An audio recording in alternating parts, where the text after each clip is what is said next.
They marched me into the hangar like a prisoner, but I wasn't in cuffs. No, that would have made too much sense. Instead, they gave me a spotlight, a straight path, and 10,000 soldiers staring down from platforms and scaffolds, their silver rifles gleaming like judgment. At the far end stood her, High General Siraxa, war matron of the Ketheri Imperium. 7 feet tall, skin like deep ocean frost, dreadlock tendrils woven with iron and bone. She wore no helmet, no ceremonial cloak, just that silver-black battle armor wrapped tight across muscle and grace. She stared down at me from the dais with all the calm of a queen and all the tension of a loaded weapon. I didn't blink, because if I blinked, I'd lose them. Not just the soldiers, the diplomats, the treaty, the chance. You stand in my war hall, Terran, she said, her voice amplified across the bay. It wasn't a greeting. It was a test. I requested a neutral zone, I replied, projecting my voice across the cavernous space. This is neutral, she said. You're not dead yet. The crowd murmured. I glanced around. Most of the soldiers were Ketheri, tall and armored like living statues. But further back, I saw something stranger. Humans, hundreds of them. Some wore old Earth military fatigues. Some wore Ketheri armor, modified to fit their shorter frames. All of them looked at me like I was the alien. Siraxa noticed my gaze. Those are the ones who stayed, she said. When your kind ran. I stepped forward. Slowly, they were left behind, not by choice. She tilted her head. That is what you came to say? No, I said. I came to ask what it would take to bring them home. That's when she descended the stairs, step by step, until she stood before me, close enough to strike, close enough to smell the electric metal scent of her skin. They are home, she said softly. And there it was, the game beneath the words. 5 years ago, humanity's outer colonies were shattered in a war we never saw coming. The Ketheri fleets arrived without warning, elegant and brutal. They didn't occupy. They overwhelmed.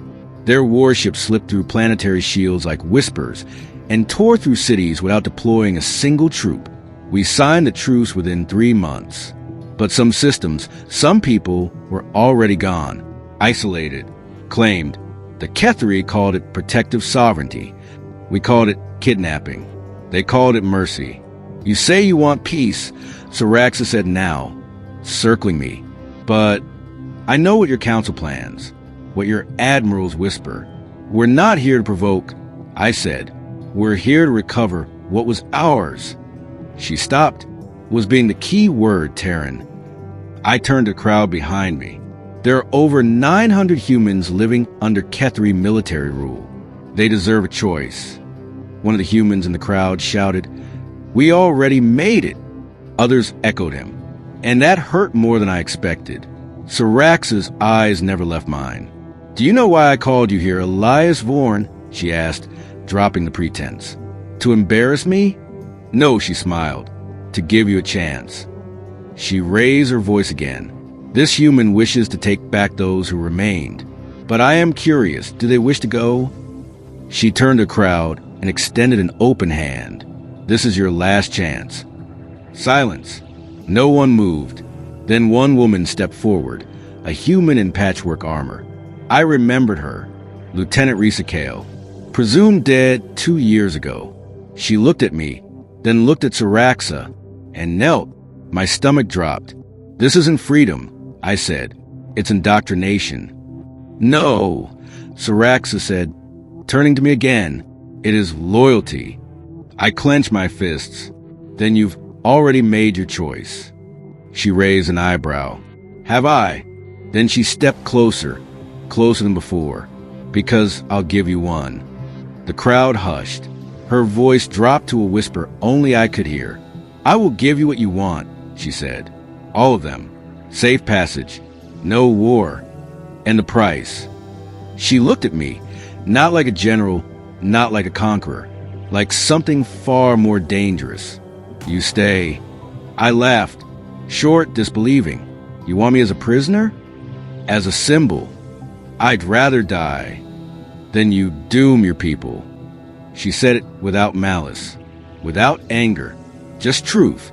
I looked around, at the faces, at the strange fusion of culture, the hybrid armor, the mixed banners, the humans who no longer flinch when Kethri walked by. I saw loyalty, not forced, chosen, and I saw fear, too. Fear of being taken back, of returning to a world that abandoned them once. You didn't brainwash them, I said slowly. No, she said. I gave them something your Terran governments never did. What's that? She leaned in. Purpose. I felt a sick twist in my gut, because I understood. I had fought for scraps back on Earth, for promotions, resources, relevance. But here, I saw unity. Brutal, rigid, military unity, but real, and I had to decide. Would I drag these people back to a fractured planet, or give them the choice I came here demanding, even if it meant sacrificing myself? Swear to me, I said. No war, no retaliation. You have my word, Saraxa said, solemnly. And you? She tilted her head. I do not make promises. But you keep your word? Her eyes met mine. Yes. I turned to the crowd.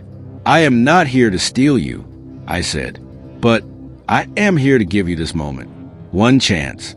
If you want to leave, speak now. A few people shifted, but no one raised a hand. Not one. I turned back to Saraxa and nodded. You have your symbol. She held out her hand, and I took it. Transmission excerpt, Terran Diplomatic Archive. Declassified 12 years later.